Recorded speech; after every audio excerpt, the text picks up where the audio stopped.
We went to the Esports and Gaming Summit, ESGS, in Manila. It's the biggest game show in the Philippines.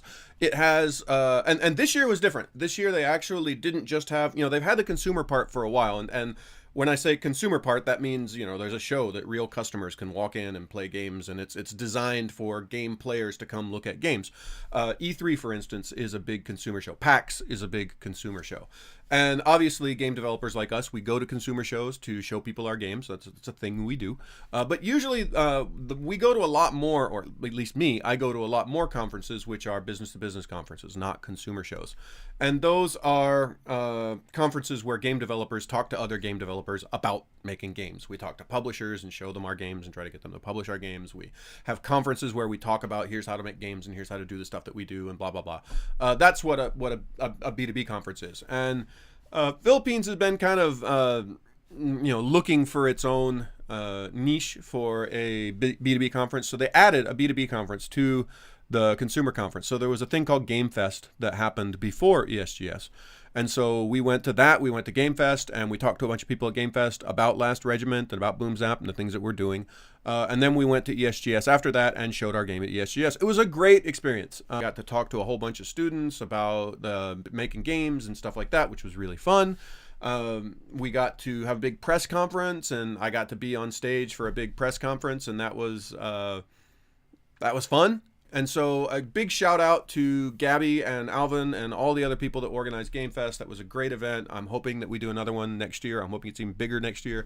So wait, I get there we go. All right, so we went to ESGS, and usually I don't bring a show or a game. I don't bring a game to a show as early as we brought Last Regiment to ESGS. We don't have a tutorial. We don't have story-based stuff.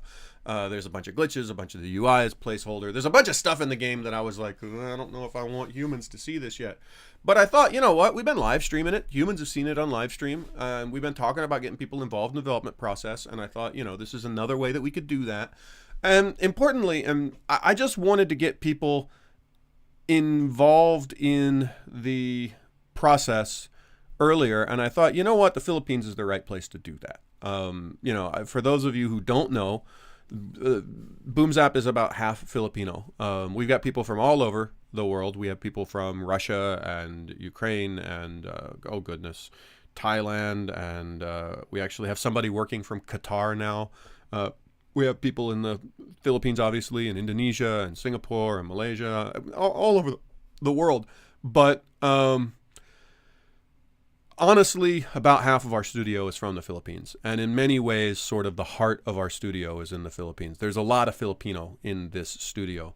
And I sometimes when I think, we're going to do a big event or we're going to release something or we're going to announce something, I always feel like we should support the Philippines because the Philippines has been incredibly supportive to this studio. Not just the people in our company, but people outside of the company.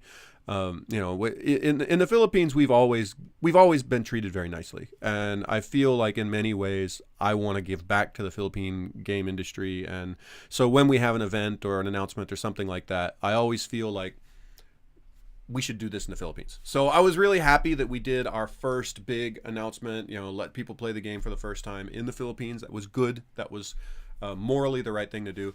But on a more practical note, it's not a big show. I mean, ESGS is the biggest show in the Philippines. When you get out of the Philippines, there's a lot bigger shows. And obviously the next show that we're going to bring this game to is PAX in San Antonio. And that is by world standards, a big ass show. There's a lot of press, a lot of people. If you bring something to PAX South, you better be bringing your A game, right? And I actually thought bringing this to PAX without having shown it to anyone before PAX is probably not a great idea. And so I thought ESGS would be a really nice sort of first show for us with a very welcoming audience, people who I know were going to treat us well, press that I know are very supportive of the studio and have always been supportive of the studio. And all of this was as I expected. When we come out in the Philippines with a new game, the Philippines supports us, and that's great. But when we bring a show to PAX South is not going to necessarily support us. They don't give a fuck about us.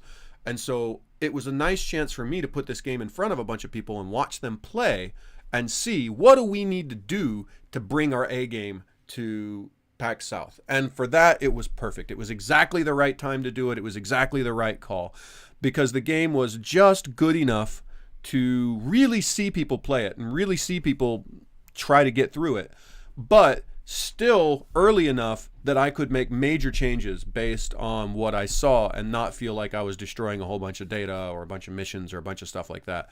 And so I was very happy with the decision, and I was very happy with the results. So there's that. What did we find out at ESGS? I'm going to talk about all the little details here in a minute when we actually talk about what we've been doing. Big thing that I realized is that we still have the big problem. And the big problem is the same big problem that Legends of Callasia had. Legends of Callasia had many problems, but the big problem of Legends of Callasia, and this is no surprise to anyone who was involved in that community, was nobody knew we existed. How do you get people to know that your turn-based strategy game is a thing that they should be involved in? This is our core problem. It's been our core problem since the time that we decided to make another turn-based strategy game. It remains our core problem now. When we were at ESGS, we were obviously there. It's the electronic gaming, or the esports and electronic gaming summit. The esports part is very large there. They had Hearthstone tournaments and Overwatch tournaments and all kinds of tournaments for, big games, League of Legends and stuff like that. How do you stand out in a world of Overwatches and League of Legends and Hearthstones? How do you do that, right? I don't have the marketing budget of a Blizzard. I don't have the game that Blizzard makes. I mean, I'm not putting Blizzard down. Overwatch is, these are good games that these guys have put together, right? Hearthstone's one of my favorite games, and they've done a wonderful job with Hearthstone, not just in marketing it, but in making a very good game with very high production values. But the reality is Blizzard had millions of dollars to make that game, and I don't. We're building this out of our pockets. We're a little indie studio making a little indie game, and at some level, it's always going to look a little bit indie. Right? I mean, they're not going to get away from that. I'm not going to be able to build the effects or the graphics or the things that Blizzard is able to make. It's just not something we're capable of. That's a reality. So how do we, in this world of big, huge AAA productions, and many of them much more casual, much more geared to, the big audience, the people who want to play big, bright, splashy games, how do we survive? How do we let anyone know that our fun little indie turn-based strategy game is a thing? We saw it at ESGS. We had a nice booth. It looked very professional. We had, like Boomzappers, for whatever value they have, standing in front of the booth. I saw people walk right past our booth, and they would look and they would see our screen and they would see our art, and they would immediately in their head be like, I got nothing for this. This is not my game. This is not what I'm interested in. And they walk right on by. And that's a thing. We're always going to deal with that thing. That's not going to go away. And I can bring it to PAX. I can bring it to wherever. And there are going to be a very large portion of the audience that's going to look at us. They're going to see our game. They're going to see our art. They're going to see turn-based. And they're going to see hexes. And they're going to be like, yeah, I don't play those games. And they're going to walk right on by. And that's fine. They're not our audience. I can't get any money out of them. But I know there is an audience for people that like games with hexes and turns and widgets and things like that. Paradox has made an entire business out of finding those people and delivering them exactly the product that they want. So the question is, how did Paradox do that? There are companies that have made money making strategy games, finding that audience, delivering that product to that audience. But the question is, how do they find those people? And this is a question that we haven't answered in our studio yet. And for me, this is, of all the things about Last Regiment that keeps me awake at night, I know we can make a good game. I know I'm playing the game right now. It's fun. By the time we ship it, it's going to be super fun. It's a good game and it can be a better game. But I think we can turn out a pretty solid game at the end of this.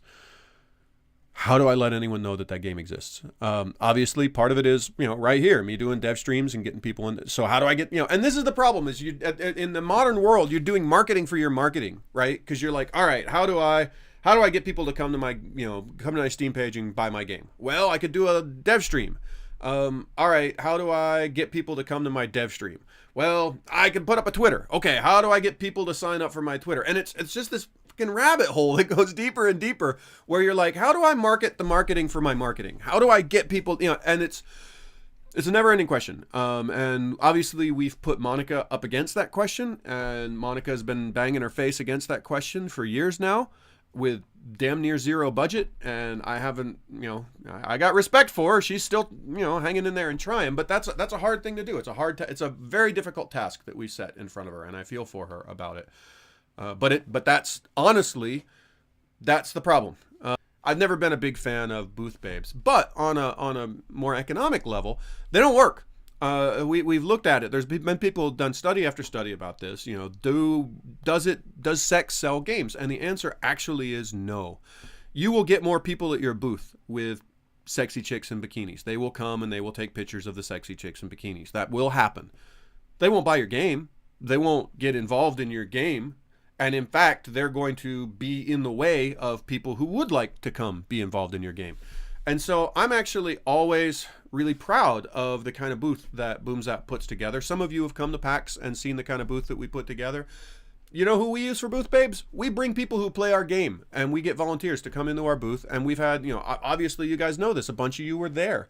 These are real fans, right? And for me, the difference between, hey, we went out and rented an escort to put on some skimpy clothes and hand out leaflets versus, hey, we've got people here in the booth who are actually into our game and want to express to you how much they like the game. Well, fuck, I would go B every time, right? And so when we went down to ESGS, obviously it's the Philippines. I got staff in the Philippines, so we brought our staff. And so if you came to the booth in ESGS, you didn't see booth babes. You will find people in that Boomzap booth that are genuinely interested in the game. And I think that's a better way of doing things.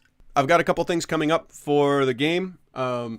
Number one thing that we got coming up for the game, obviously, is some contests that we're entering the game in. We are entering the game in the big Indie Mega Booth contest because we're trying to get in the Indie Mega Booth at PAX East, because we know that that's a much better space than the space that we always buy, because you're right there with all the other indies, and there are people that make it's one of the problems that we've had, because I'll give you an example. When we had two booths at ESGS. We had the booth that we paid for, which was a very nice booth, looked very professional, but it was over amongst all of the other kind of big games, and so it was right next to the the place where everybody went and competed in League of Legends and stuff. And then thank you to the Indie Arena. At the Indie Arena, we had like a little thing that they gave us because we were in the Indie Arena event. And actually, that little tiny booth over in the Indie Arena section was there next to all of the other indies. And there were people who had sort of on their schedule of shit to do when they went to ESGS was go check out all the indie games over in the Indie Arena. And so they came and they checked out our game. And we were actually right across the way from all of the schools that were doing like their big, look at the game that we made in our school game program. And so people who were coming to check that out and the students who were involved in that, they came. We probably got twice the interested people coming to our little tiny booth at the Indie Arena area than we did at our big professional booth over in the main area. And this has, again, really sold me on the idea of, if you want people to come and pay attention to your stuff, be where all the other indies are, so that people who are interested in indie games and interested in supporting indie games are going to be right there next to you, and they're going to check out your shit.